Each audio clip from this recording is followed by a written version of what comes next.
नमस्कार, मैं हूं आंचल सिंह और आज हमारे साथ हैं डॉक्टर पवन त्यागी, संघ विचारक। हम इनसे बात करेंगे कि भारत सरकार ने चाइना की साजिश पर जोरदार झटका दिया है उस पर। सर, आपका बहुत बहुत स्वागत हमारे चैनल में। सर, जो भारत सरकार ने आज बड़ा फैसला लिया है, मोदी सरकार ने ये साफ कर दिया है, एफडीआई ने ये भी साफ कर दिया है कि चाइना डायरेक्ट इन्वेस्टमेंट अब इंडिया में नहीं कर सकता। पहले बांग्लादेश और पाकिस्तान के लिए था, लेकिन अब चाइना के लिए है कि सरकार की अनुमति लेनी पड़ेगी और परोक्ष या प्रत्यक्ष रूप से वो इंडिया में इन्वेस्टमेंट नहीं कर सकता। तो जिस तरीके से चाइना अभी पूरे दुनिया में निवेश अपना बढ़ा रहा है, यहाँ तक कि उसने भारत में HDFC का शेयर खरीद लिया था 1% से ज़्यादा, जिसके बाद सरकार ने ये सख्त कदम उठाया और चाइना को इन्वेस्टमेंट करने के लिए कि वो डायरेक्ट नहीं कर सकता, इस पर उन्होंने कानून बना दिया। तो सर, इस पर आपकी क्या राय है, कैसे देखते हैं इसे? देखिए, जो ये कोरोना वायरस है, इसके बारे में जैसा कि अब सब पूरा देश और पूरे दुनिया के बाकी देश भी इस बात को ये सोच रहे हैं, विचार कर रहे हैं और कह भी रहे हैं खुलकर। अब धीरे धीरे कहने भी लगे हैं। अमेरिका ने धीरे धीरे कहना शुरू किया है। दुनिया के और देशों में भी ये चर्चा है कि कोरोना वायरस ये चीन ने कृत्रिम रूप से फैलाया है और इसलिए लोगों को डाउट होता है कि वुहान से बाहर क्यों नहीं गया ये, जबकि पूरी दुनिया के पूरे भारत ही देख लीजिए, लगभग सभी प्रांतों में फैल गया है। तो हवा में फैलता है, मैन टू मैन फैलता है और वहीं चाइना में वो केवल उसके एक शहर तक सीमित रहा। तो अब सिद्ध हो रहा है कि ये चाइना ने किसी साजिश के तहत ये डेवलप किया था और उसकी साजिश भी समझ में आ रही है कि वो अपने बिजनेस को दुनिया में बढ़ाना चाहता है और वो ये चाह रहा है कि पूरी दुनिया को अपना आर्थिक गुलाम बना लूँ। तो जैसा कि हम देख रहे हैं कि किसी भी देश को गुलाम बनाने के लिए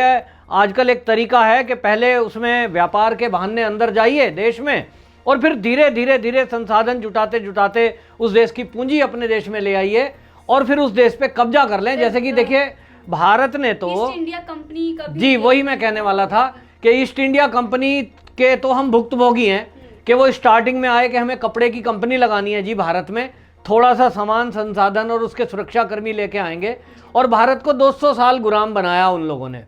तो इससे ये पता लगता है कि ये एक बहाना है। तो चाइना भी एक बहाना करके दुनिया में छाना चाहता है। भारत में भी उसने निवेश करना शुरू कर दिया था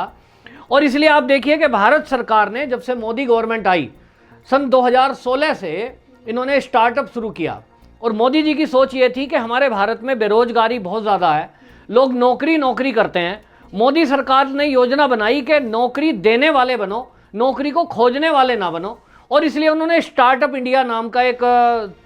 अभियान शुरू किया और 2016 से अभी तक 18,151 ऐसे लघु उद्योग खड़े किए गए। उनको गवर्नमेंट ने मदद दी, ऋण की, उनको मदद दी, जो बाकी चीज़ें सुविधाएं चाहिए उनको। और गवर्नमेंट की इस पहल का मोदी सरकार ने ये तय किया कि 2024 तक लक्ष्य रखा है 50,000 ऐसे उद्यमों को खड़ा करने के लिए, जो लघु उद्योग बोलते हैं, और उसके माध्यम से लगभग 20 लाख रोजगार लोगों को मिलेंगे। क्योंकि देखिए, हमारे देश में संसाधन सीमित हैं, चाहे वो सरकारी नौकरियां हो किसी भी डिपार्टमेंट की, उसमें एक पहले से भी कई जगह तो ऐसा हाल है कि सरप्लस लोग हैं। तो इसलिए मोदी सरकार की सोच ये कहती है कि खुद से अपने आप सक्षम बने आप और लोगों को रोजगार दें। उस रोजगार शुरू करने में आम आदमी को दिक्कत यह है कि किसी ने डिप्लोमा ले लिया, किसी के पास डिग्री है, वो सामान बनाना जानता है लेकिन उसके लिए पैसा नहीं है। तो मोदी सरकार ने इसके लिए ऋण की एक स्कीम बनाई और उनको जो है लघु ऋण और मध्यम ऋण और इस तरह से 3 ऋणों की बात की उसने कि आप बड़े ऋण भी ले सकते हैं जो 20 करोड़ तक भी है। और उसके माध्यम से सरकार में ये योजना लागू करके कि भाई जो भी अपना उद्योग शुरू करना चाहता है, यहाँ तक कि प्रधानमंत्री कौशल विकास योजना एक सबसे छोटा उनकी इकाई है। वहाँ आप देखिए कि किसी ने अगर टेलरिंग का कोर्स किया है 1 महीने का, उसके बाद उसको सिलाई मशीन खरीदने के लिए वो लोन मिल रहा है, उसकी कोई गारंटी नहीं देनी। 50 लाख रुपए तक के लोन लेने के लिए आपको कोई गारंटी देनी नहीं है किसी की, आप सर्टिफिकेट दिखाइए और लोन ले लीजिए। अब मान लीजिए किसी टेलर ने 20 सिलाई मशीन खरीद ली, एक ऑफिस ले लिया, उसके लिए किराया भी दे रहे हैं। तो गवर्नमेंट ने ये फैसिलिटी दी और इसके कारण से लोगों के लघु उद्योग पनपने लगे। और इस स्कीम को जब चाइना ने देखा कि भारत में भारत के युवाओं को ये अपने पैरों पे खड़ा करने के लिए जो मोदी जी स्कीम लाए हैं, और इनका लक्ष्य है 2024 तक 50,000 उद्योग खड़े करना। तो चाइना ने एक चाल चली और उसने सोचा कि क्यों ना मैं इसमें इन्वेस्ट कर दूं। जो लोग लोन के लिए खोज रहे हैं और वो गवर्नमेंट के पास जाएंगे, तो कई बार आप देखते हैं कि थोड़ा हमारे देश का सिस्टम कुछ ऐसा है कि गवर्नमेंट अगर बैंक में कोई गया है लोन अप्लाई करने, कई बार वहाँ पुराना सिस्टम है, डील हवाल चलता है, कई जगह रिश्वत की भी शिकायतें गवर्नमेंट को मिली, तो उसमें उसने फ़ायदा उठाया और बैंकों के, प्राइवेट बैंकों के माध्यम से, जिसमें HDFC जो हांगकांग के बैंक है उसमें निवेश किया, और HDFC बैंक के माध्यम से वो युवाओं से संपर्क किया जो वो एप्लीकेशन दे रहे थे या जो कोर्स कर रहे थे ऐसा स्टार्टअप इंडिया के तहत, और उन लोगों को कहा कि आप बैंक से लोन अप्लाई कर रहे हैं, हम आपको सस्ती दर में और क्विक एकदम 3 दिन के अंदर लोन देंगे। तो जहां युवा सोच रहा है कि सरकारी बैंक में एप्लीकेशन जाएगी, फिर वो अप्रूवल होगा, 3 महीने लगेंगे, ये 3 दिन में लोन दे रहे हैं। तो HDFC के माध्यम से अरबों रुपया चीन ने निवेश किया, और उसका परिणाम ये देखिए कि पिछले ही साल में ये जो 19-20 चल रहा है, लगभग 1000 करोड़ रुपया वो उसने हमारे भारत से कमाया है। तो जैसे ही सरकार को ये लगा कि ये कैसे हो रहा है, तो मोदी जी ने तुरंत एक्शन लिया है कि सबसे पहला काम ये करें कि ये जो इन्वेस्टमेंट करने वाले हैं FDI के कानून को बदला जाए। और इस रूल में, जैसा आपने अभी कहा कि पाकिस्तान और बांग्लादेश के लिए बाउंडेशन थी कि वो हमारे रक्षा सौदों में और हमारे एटॉमिक पावर क्षेत्र में, ये स्पेस में इन्वेस्ट नहीं कर सकता था, इसमें साथ में अब ऐड कर दिया है कि ये तीनों ही नहीं, वो लघु उद्योग में भी ये तीनों कंट्री, क्योंकि चाइना ने क्या किया है, पाकिस्तान पे एक तरह से कैप्चर किया हुआ है, तो पाकिस्तान के किसी बंदे को भी वो भेज सकता है या बांग्लादेश को भी भेज सकता है। और इसलिए इस चाल को समझते हुए मोदी सरकार ने बहुत पहले ये कदम उठा लिया है कि जैसे ही वो देख रहे हैं कि इस समय कोरोना की महामारी से पूरी दुनिया जूझ रही है और ऐसे में शेयर बहुत डाउन चले गए हैं, उद्योग धंधे ठप होने के कगार पर है, इसको ऊपर आने के लिए लोगों को लोन चाहिए, सहारा चाहिए। और ऐसे में कहीं चाइना जो सोच रहा है कि मैं इन्वेस्ट कर दूं, मैं शेयर ले लूं और मैं भारत में भी घुस जाऊं, और इसलिए मोदी सरकार ने तुरंत एक्शन लिया है और FDI के शर्तों में जो बदलाव किया है उसमें जो चाइना को भी डाल दिया है कि चाइना अब यदि इंडिया में इन्वेस्टमेंट करेगा, गवर्नमेंट के जरिए ही करेगा, गवर्नमेंट से परमिशन लेनी पड़ेगी। उसमें इतना सख्त कानून बनाया है कि यदि मान लीजिए इंडिविजुअल भी कोई है चाइना का व्यक्ति, एक तो गवर्नमेंट टू गवर्नमेंट है, लेकिन अगर कोई चाइना का उद्योगपति ये चाहता है कि मैं इन्वेस्टमेंट करूं, भारत में कोई कंपनी लगाऊं, उसको भी परमिशन भारत सरकार ही देगी। इतना, और इसमें एक और कानून बनाया कि यदि मान लीजिए अभी ये कानून बन गया है और चाइना ये सोचे कि भाई ये तो कानून बन गया है, अभी मैं क्या करूं, ओनरशिप कोई भारत वाला ले ले और उसके बाद भारत वाले से दुगनी तिगनी कीमत में खरीद लूंगा। तो भारत सरकार ने जो ये FDI का कानून बदला, इसमें एक डाला है इसमें एक कानून कि कोई अगर ओनरशिप भी चेंज करना चाहेगा, उस कंडीशन में भी यदि वो चाइना को ट्रांसफर कर रहा है तो परमिशन भारत सरकार से लेनी पड़ेगी। ये एक ऐसा महत्वपूर्ण कदम मोदी सरकार का है जिसकी पूरे विश्व में तारीफ हो रही है, क्योंकि दुनिया के कई देशों ने पहले ही इस पे सतर्कता बरत ली थी और उन्होंने बैन कर दिया था चाइना की चाल को समझते हुए। भारत में इसकी बहुत जरूरत थी, क्योंकि अब आप देखिए जैसे ही लॉकडाउन का खुलने का पीरियड आएगा, उसके बाद उद्योग धंधे जो ठप हो गए हैं या होने के कगार पर हैं, उनको तुरंत पैसे की आवश्यकता है। मोदी सरकार ने तुरंत, वित्त मंत्रालय उसका एक्टिव है और उसके तरफ सोच रहा है, लेकिन चाइना को कम से कम इस देश में घुसने नहीं दिया जाएगा, ये आज मोदी सरकार ने सिद्ध कर दिया है।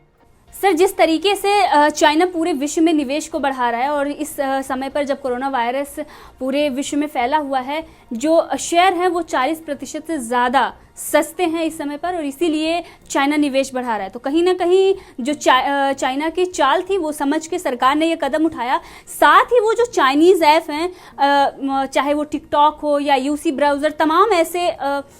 जो ऐप हैं चाइना ने मार्केट में निकाल रखे हैं, और पूरी विश्व में सिक्योरिटी के लिहाज से भी उन पर अमेरिका ने भी कई ऐसे ऐप हैं जिन पर बैन लगा रखा है, और साथ में ही कुछ ऐसे ऐप हैं जिन पर लगाने की बात चल रही है। तो वहीं पर सरकार को इस पर भी कदम उठाना चाहिए, चाहे वो टिकटॉक हो। यहाँ पर भी हमने देखा था कि कोरोना वायरस को लेकर ही कितनी सारी वीडियो वायरल हो रही थी कि कोरोना वायरस से बचने के लिए नमाज पढ़नी चाहिए, ये करना चाहिए, और जो प्रिकॉशन ले रहे हैं उसके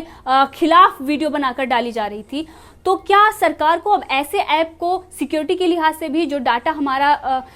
चुराया जा रहा है, जूम ऐप जो अभी मंत्रालय ने कुछ दिन पहले ही बोला है कि ये सेफ नहीं है, साथ में ही और बाकी जो ऐप हैं, चाहे वो वी चैट हो और तमाम ऐसे ऐप जो चाइना ने मार्केट में उतारे, उन पर बैन लगाना चाहिए? तो जैसा आपने अभी ऐप के बारे में बोला, टिकटॉक के बारे में, कि चाइना का ये ऐप है और काफ़ी इंडिया में फेमस है, इससे क्या नुकसान है? नहीं, तो मैं आपको बताऊं कि इससे सबसे पहला नुकसान तो जो चाइनीज ऐप हैं वो जैसे ही हम इंस्टॉल करते हैं अपने फ़ोन में, इंस्टॉल करते ही हमारी पूरी जानकारी चाइना के पास पहुंच जाती है, जिसका यूज़ वो किसी भी तरह से कर सकता है। और हम खेल खेल में बहुत सारे, जैसे टिकटॉक है, लोगों ने मजाक के लिए, टाइम पास के लिए डाला हुआ है, लेकिन कई बार ये जो मजाक वाला हमें लगता है, इस चाइना के पास जो हमारी जानकारी है, इसमें हमारे पुलिसकर्मी हैं, सेना के लोग हैं, फ़ोन सब यूज़ कर रहे हैं। अगर ये जानकारी लोगों तक नहीं होगी कि चाइना की चाल क्या है इन ऐप के पीछे, फ्री देने के पीछे, तो हमको लगता है ऐप फ्री दे रहा है, 100-150 रुपये का अगर ऐप हमें इंस्टॉल करना है कोई कीमत देके, वहाँ सिक्योरिटी सेफ्टी प्रिकॉशन हैं, लेकिन चाइनीज़ ऐप में वो नहीं है। और चाइनीज़ वाला जो फ्री दे रहा है उसके बदले हमारा पूरा डाटा ले रहा है, और उस डाटा को वो यूज़ करता है हमारी सेना के लोगों के जुड़े होने के साथ भी। कई बार ऐसे केस आए हैं कि फ़ोन की पूरी जानकारी जब उनके पास पहुंच गई, तो वो कोई भी, हम अगर बातचीत भी कर रहे हैं, मान लीजिए हम कोई मैसेज कर रहे हैं आपस में, हम यूज़ कर रहे हैं व्हाट्सएप को, हम टिकटॉक पे कोई वीडियो बना के डाल रहे हैं, और जितने उनके ऐप हैं तो वो पूरा वहाँ चाइना में बैठे हुए उसके सर्वर जो हैं उनसे वो पूरी डाटा ले सकते हैं। और उसमें सेना के कर्मी भी कई बार वो जानकारी चाहे अनजाने में शेयर कर रहे हैं। मान लीजिए किसी सैनिक ने अपनी लोकेशन से बात की और उसने एक व्हाट्सएप चैटिंग की अपनी घर में बच्चों से, उसका ये पता लग गया कि वो कहाँ पोस्ट है और किस पोस्ट का व्यक्ति है, उसकी सुरक्षा को भी खतरा हो सकता है और इससे देश को भी खतरा है। हम भारत वालों को ये समझना होगा कि देखिए, चाइना के अंदर उस चाइना ने कोई भी उस देश के अलावा, अपने देश के अलावा बाहर के देश का कोई भी ऐप उसने अलाउ नहीं कर रखा। जो भी फेसबुक है, यूट्यूब है, अब ये जो चाइना का ऐप है उसकी तो परमिशन वहाँ है सख्ती के साथ, दूसरा ऐप डाउनलोड ही नहीं कर सकते आप। तो अपना तो उसने इतना ध्यान रखा हुआ है, देश में एक तरह से पूरा कंट्रोल में किया हुआ है। मीडिया वहाँ की कोई खबर नहीं दिखा सकता उसकी मर्जी के बिना, वहाँ उसको पहले एक स्क्रीनिंग कमेटी है वो पास करेगी, और दुनिया के बाकी देशों में वो एक साजिश के तहत अपने ऐप बांट रहा है। तो ये हमें भी समझना होगा भारत वालों को कि फ्री के चक्कर में ना आए। और देखिए, हमारे भारत में बहुत सारे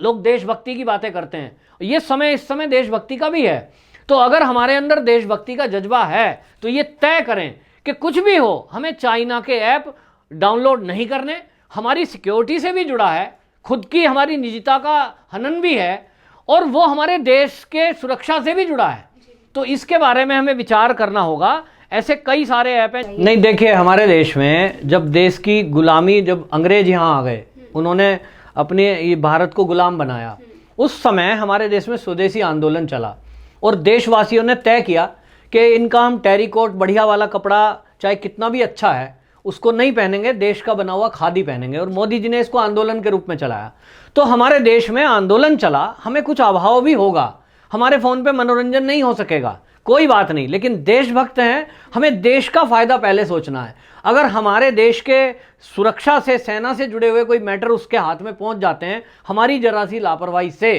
तो हमारी वजह से हमारा देश खतरे में आ सकता है। ये विचार हर भारतीय को करना है। और कुछ प्रॉब्लम होंगी तो होंगी, लेकिन हम अपने फ़ोन में ऐप डाउनलोड नहीं करेंगे चाइनीज़ का, और चाइनीज़ सामान का बहिष्कार करेंगे। ये हमें तय करना होगा। सरकार अपने लेवल पे कभी भी नहीं बोल सकती, उनकी एक बाउंडेशन है क्योंकि व्यापार की संधियां हैं, लेकिन ये हमें तय करना है भारतवासियों को कि हमें इस भारत सरकार के साथ सहयोग आंदोलन के रूप में चलाना है, और ये तय करना है कि हमें चाइना के द्वारा कोई भी साजिश अगर देश के विरुद्ध में वो करेगा तो हम देशवासियों को मिलकर सरकार के साथ कंधे से कंधा मिलाकर खड़े होना है और उसका मुकाबला करना है। इसके लिए कोई प्रॉब्लम भी हो। और टिकटॉक के बारे में तो एक बड़ी, मैं वो पढ़ रहा था टिप्पणी, उसके जो मालिक हैं जंग यमिंग,